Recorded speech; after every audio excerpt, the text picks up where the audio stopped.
Hello, and welcome back to another episode of the Untitled podcast. My name is Brian Thomas, and welcome back to my YouTube channel. I know I did not post an episode of the Untitled podcast yesterday, and to be quite frank, I didn't feel like it. I was tired, so I went to bed. I do record these at night, so cut me some slack for the two people that watch this. We have some pretty good topics to talk about for today's episode. Since I didn't get to record yesterday, we have a couple more things to talk about, so it might be a little bit of a longer episode. You might want to go get some popcorn, might want to go get some snacks, some drinks, whatever. And yeah, let's get right into today's episode. So as of today is September 7th at 11:40. So the wild card games did just end. I want to talk about it. Let's talk about all four of the wild card games. Obviously, as a Mets fan, I am not a very happy person today. I am actually a very angry person today. So, yeah. If we don't get out of the wild card, I'm gonna be so pissed. I'm not even joking. Okay, but let's talk about the Padres versus Mets game. The Padres really just crapped on the Mets, to be honest. I did predict that the Padres could beat the Mets. We've always struggled against the Padres this year. I think we actually have a losing record against them in the regular season. It seems like we can never hit off Darvish, which always is so annoying. Especially in today's game, so many hard hit balls that could have fallen that just did not fall. I know a lot of other teams, specifically the Braves, like to say we get lucky hits, and it's true. We get lucky hits. If you hit the ball, most of the time, it's gonna land on the field and it's gonna get you a hit. But today we were very unlucky. Like, for example, there was a couple times where Darvish just only threw 5 or 10 pitches an inning because we kept lining out to the outfield. It was insane. I very, very frustrating. Mets ended up with 7 hits compared to the Padres' 8 hits, but obviously the Padres got 7 runs compared to the Mets' 1 run. Let's look at the stat lines. Some notable players: Jurickson Profar with a 2-hit game, also had a home run, 3 RBI, also had a walk in 3 at-bats. Very, very good game from him. Manny Machado had a home run. Good for him. Josh Bell had a home run. Good for him. Trent Grisham had a home run. Good for him, I guess. Whatever. I don't really care. And Darvish pitched a gem, going 7 innings, allowing 6 hits and 1 earned run with 4 strikeouts. Very good game from him. And on the Mets side, I don't really know if there are a couple notable players. Starling Marte did have 2 hits, but he did also have a very costly error, and I forget. Well, I don't think it was counted as an error, but in my book it was an error, where he really went to go field the ball, and he just let it fall onto the line and get over the wall for a ground rule double. I don't understand what his thought process was to let that drop. He was right there. He could have caught the ball. He just chose not to. The game's over. I have nothing else to say about that. So at least he did something offensively. This was his first game back coming off of the DL or the IL, whatever the hell it's called, after about a month after suffering I think it was a fracture in his middle finger, where he couldn't really grip a ball or grip a bat. So it's nice to see him actually producing in the lineup again. And obviously Eduardo Escobar continues on his hot streak from last month. Obviously winning Player of the Month last month. He had a home run, had 2 hits, got the only RBI tonight. Very, very good game from him. And then, Max Scherzer really pissed the bed. Only went for about 4 2/3, allowing 7 hits for 7 earned runs, and only getting 4 strikeouts. I also believe he ended up giving up, if it's not 5, then 6 home runs. Very frustrating. I think one of the commentators actually tried to say that he was injured and playing through an injury. If that's true, I don't understand why the Mets keep pitching Jacob deGrom and Max Scherzer in these situations. If they are injured and they aren't going to pitch well, it doesn't matter how good they are. If they're injured, they're not going to pitch well. So pitch some of the other people that we have on the team. I don't know, like Chris Bassett, Carlos Carrasco. I mean, it's mind-boggling. Hopefully Jacob deGrom gets it done tomorrow, I believe, in San Diego. Okay, so I got that rant out of the way. Let's talk about the Phillies and the Cardinals. Definitely more of a fun game. The Cardinals were leading the Phillies up until about the ninth inning, and the Phillies ended up having a 6-run ninth inning. I believe most of their 5 hits came in the ninth inning. And, yeah, it's definitely a good game from them. God, they play with a lot of heart. Cardinals just got unlucky, I guess. I know that who was pitching in for the Cardinals during that? It looks like it was Ryan Helsley. Ryan Helsley, and I don't know this other guy, but that's a big blow because Ryan Helsley's been pretty good for them. I'm pretty sure he is their closer, so that's a little frightening to see. Jose Quintana did end up doing pretty well, going for 5 1/3, only giving up 2 hits, 1 walk, and 3 strikeouts. So good from him. And then not a lot of things offensively happened for the Cardinals either. Only Lars Nootbaar getting a hit and a walk. Nolan Arenado getting a hit. Yohan Yepes, I believe, ended up getting a home run, getting 2 RBI. Nolan Gorman, I believe, had a home run and a pinch hit opportunity. Nothing else really from there. And then let's go to the Philly side. It says Kyle Schwarber had 1 RBI with no hits. JT Realmuto had a hit. Bryce Harper, Nick Castellanos both had walks. Alec Boehm had a hit and an RBI. Gene Segura, the player of the game for the Phillies, ended up giving them that 2-run single at the bottom of the ninth. So good for him. And Matt Vierling and Brandon Marsh also getting hits. Zach Wheeler did pitch this game. He had a pretty good outing, going for 6 1/3, allowing 2 hits, 1 walk, and getting 4 strikeouts. Jose Alvarado, who was pretty good in the month of September, allowed 2 earned runs and 1 hit, so definitely not something you like to see from somebody like him who has been very productive for this team. David Robertson, their trade acquisition, did end up coming in, helping. He ended up helping, limiting the damage, pitching for 1 inning, getting 2 strikeouts. And also Zach Eflin came in for relief and pitched for 1 inning. He did allow 2 hits and 1 earned run, 1 walk, and 1 strikeout. So, pretty fun game. Phillies Cardinals. Mariners and Blue Jays. This is an interesting game. First postseason game for the Seattle Mariners in, I believe, about 22 or 21 years. So that's pretty fun to see for Seattle Mariners fans. The player of the game for the Mariners is definitely Luis Castillo, going 7 1/3, only giving up 6 hits and getting 5 strikeouts. Definitely a very, very good performance from him. Very great trade acquisition that they made at the deadline. It looks like it's definitely going to pay off. And then Andres Munoz, who's been pretty good this year, ends up relieving him, going 1 2/3, only allowing 1 hit and getting 2 strikeouts. I believe, looking at this, Cal Raleigh had a hit, and I believe that hit was a home run, giving them a nice 2 RBI lead early. Eugenio Suarez had 2 hits, getting 2 RBI. Ty France, Julio Rodriguez both had hits, and Adam Frazier had a hit.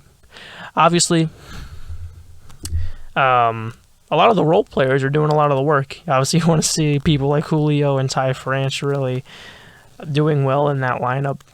Obviously, they both got hits, but maybe they could find ways to produce more. Yeah, what am I saying? Never mind. That was a dumb comment to say. they did good. The Blue Jays, on the other hand, not very good offensively. George Springer ended up getting 2 hits. Bo Bichette had 1 hit. Alejandro Kirk had 1 hit. Matt Chapman had 2 hits, and Whit Merrifield had a hit. But it seems like they could not get anybody in to score, which is a little bit of Mets syndrome, if it makes me. The Mets do that, not the Blue Jays. Alek Manoah blew up in the first inning for allowing, and I believe he allowed 3 runs, if not all 4 runs in the first inning. But he did end up going 5 2/3. He did allow 4 runs, but those other 4 innings he was shut. He was lights out. So take it as you will. Whatever. You move on. This new wild card format definitely helps teams like this who just had a bad game. Maybe they could come back and win the next 2 games and take the wild card. So yeah, Mariners and Blue Jays. And in the final game, a little bit more of a boring game, the Cleveland Guardians versus the Tampa Bay Rays. The Tampa Bay Rays seem to have a very big problem offensively. It seems like they don't have anybody on that team that could really hit the ball well. And for Rays fans, that's very frightening to be in a postseason and see nobody hitting. That's very scary. I know a couple years ago, Randy Arozarena was a postseason hero. That was, I believe, right before his rookie year. He got called up and he played in the postseason and did amazing. Definitely one of the best postseasons I've ever seen from a player. But he went over today. Hopefully, he brings up the production. That's really all I could say. Yanni Diaz, you also want to see do better. He's a big part in that lineup. But people who did get a hit today were Harold Ramirez at DH and Isaac Paredes. And he only pinched hit. He didn't even start. Shane McClanahan. This is definitely a pitching duel between Shane McClanahan and Shane Bieber. Shane McClanahan ended up going 7 innings, allowing 7 hits and 2 earned runs with 5 strikeouts. So definitely not a bad outing from him. The Rays just need to produce offensively. And the Guardians were led by Ahmed Rosario and Jose Ramirez, with Ahmed Rosario getting 2 hits and Jose Ramirez getting 2 hits, one of them being a home run that would put them ahead of the Rays for the whole game. I believe that home run was hit in the 6th inning by Ramirez, if I'm correct. Oscar Gonzalez got a hit, Josh Naylor got a hit, Andres Jimenez got a hit, and Miles Straws got a hit. Shane Bieber had a very good outing, pitching 7 2/3, 3 hits, 1 earned run, 1 walk, 8 strikeouts. He's definitely the pitcher for today, or the pitcher of the day. He had a very, very good outing. And, I think this is a very winnable series for the Rays. I think they just need to hit the ball. They have the pitching, I believe. I do not know who's starting for them. If I had to guess, it would be Drew Rasmussen. And for the Guardians, I would probably assume it's Tristan McKenzie. Let's just hope we don't see another pitching duel. Let's see some more offense. I know a lot of people like to say they juice the balls, but you got to hit the ball to put it in play, even if it's juiced. Just because you juice the ball doesn't mean it's going to be put in play. And, that's all I would like to say about the wild card games. As a Mets fan, I really don't want to lose to the Padres. Please don't lose to the Padres, Mets. If anybody on the Mets is watching this, please don't lose to the Padres. Let's see what we can talk about next. Oh, I don't even know if I should talk about this. Let's talk about the dumpster fire of a football game that was played on Thursday between the Indianapolis Colts and the Denver Broncos. Broncos country. Let's ride. But in all seriousness, what the hell is Russell Wilson doing? It seemed, I guess I never noticed it until I saw a couple videos of it on TikTok and ESPN, things like that, but he doesn't really have a drive to win inside of him like a lot of other teammates do. And I could definitely understand how that could be very frustrating to play with him, especially with everything coming out about Seattle Seahawks players not really liking him, people on that Legion of Boom defense not really liking him, and I could definitely see why now. I mean, he doesn't seem like a competitive quarterback. Obviously, he's good, but being good only gets you so far, and that's probably very frustrating if you're a Broncos fan, because you just signed him to a 5-year, I think, $250 million extension. Very, very sloppy game.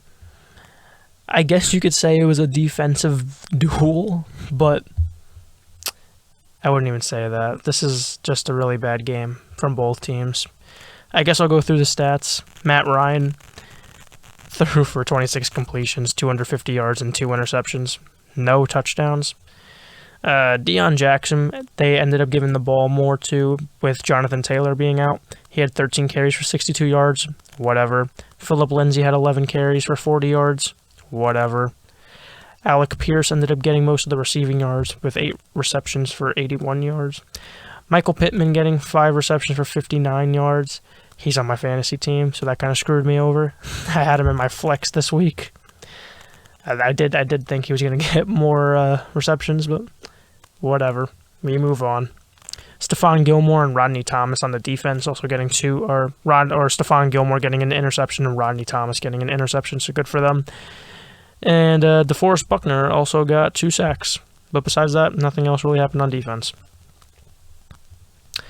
They have a pretty good defense, actually, looking at their team. Kenny Moore, DeForest Buckner, Stephon Gilmore, Rodney Thomas, Yannick Ngakoue. Oh, Yannick Ngakoue had 1.5 sacks. Yeah.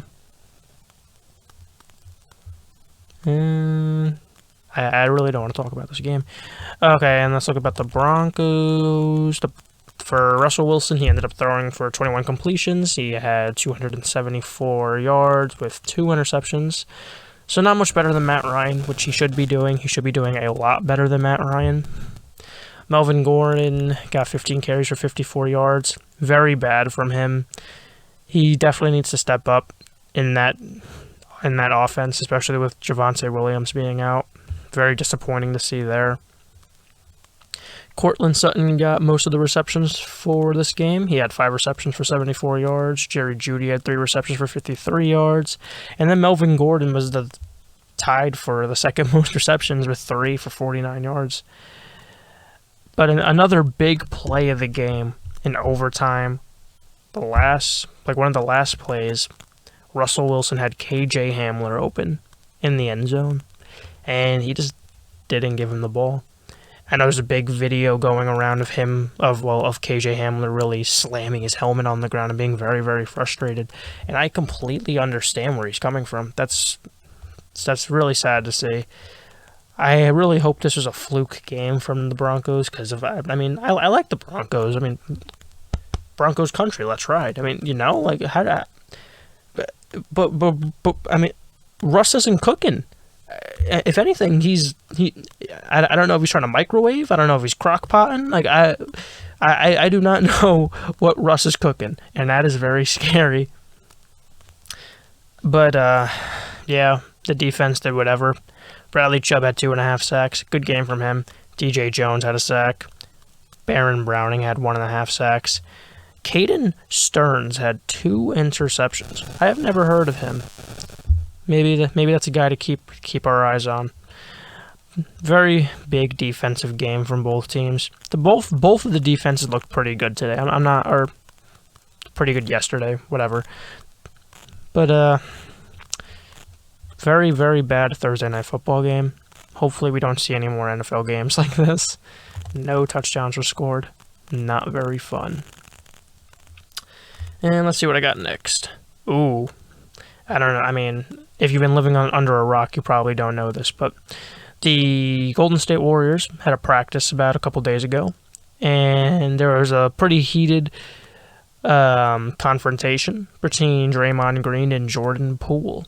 And in the first day the story came out, nothing really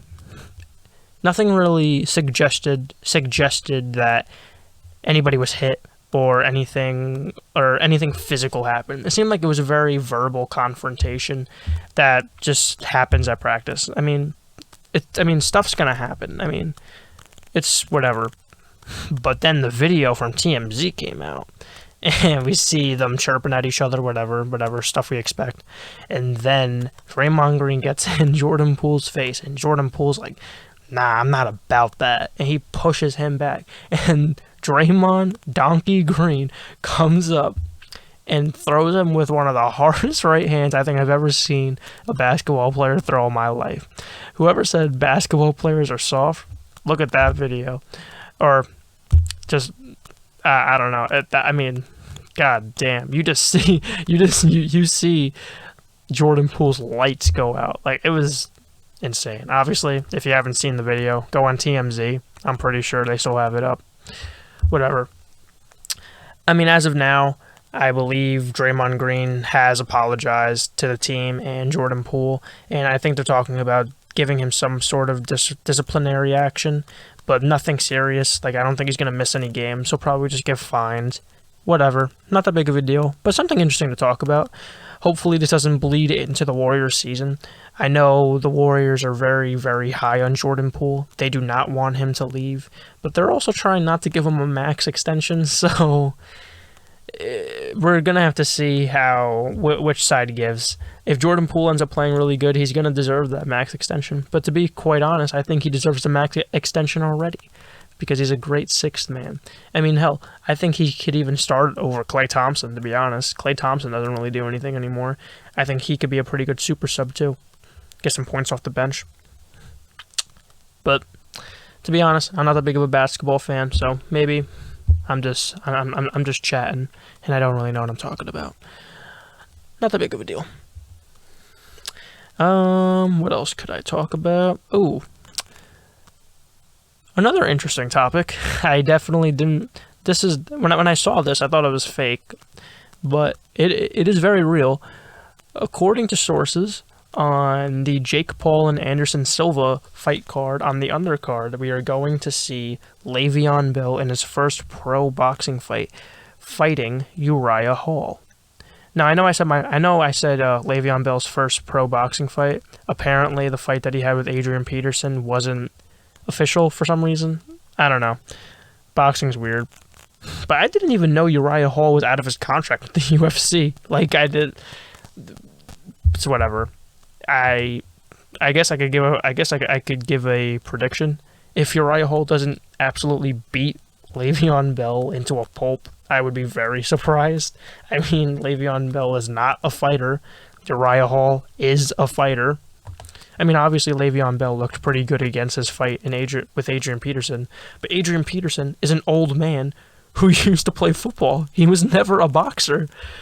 While Uriah Hall, he was on The Ultimate Fighter 12 years ago.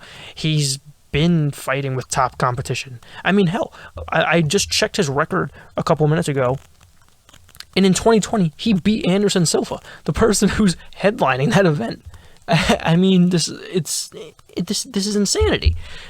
I mean, obviously, I know Uriah Hall's been kind of on a downfall since 2021 after that Chris Weidman win, which he didn't even really win. Chris Weidman just broke his shin. And then he lost to Sean Strickland in pretty dominant fashion, might I add, in a unanimous decision. And then he lost to some guy I've never even heard of. Let me just check his name. Andre Muniz. I don't know who that is. I don't know who that is, and I watch almost all the UFC events. So this is, I mean, I guess I mean, Jake Paul is an amazing fight promoter. He gets fights people want to see.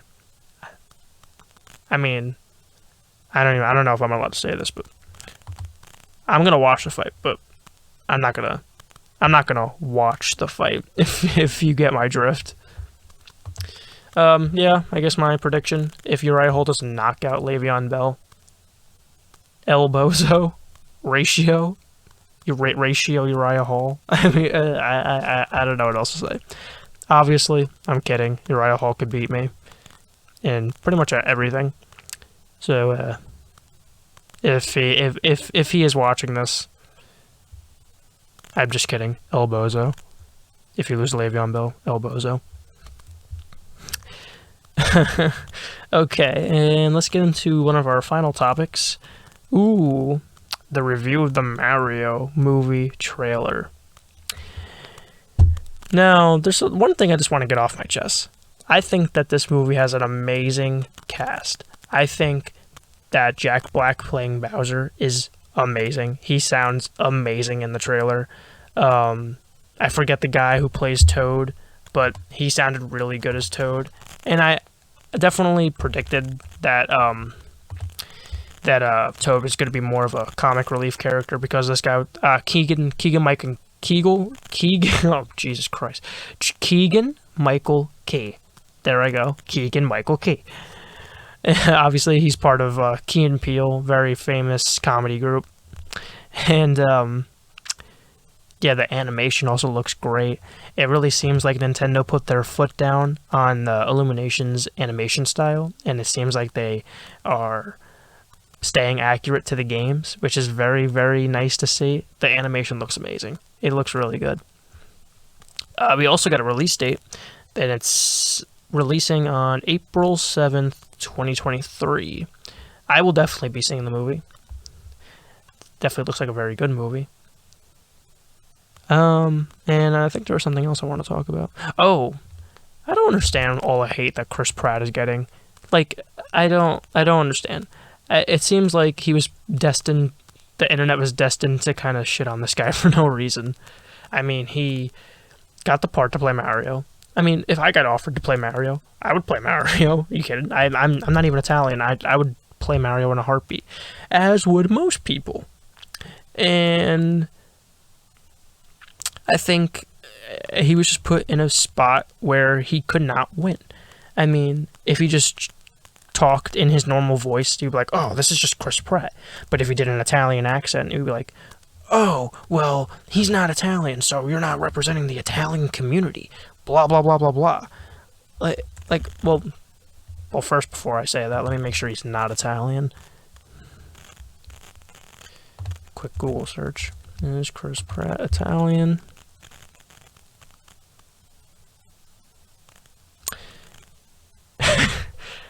He's not Italian.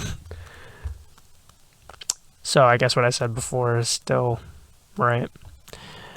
I don't know. I think it's going to be a good movie. I think people are definitely overreacting.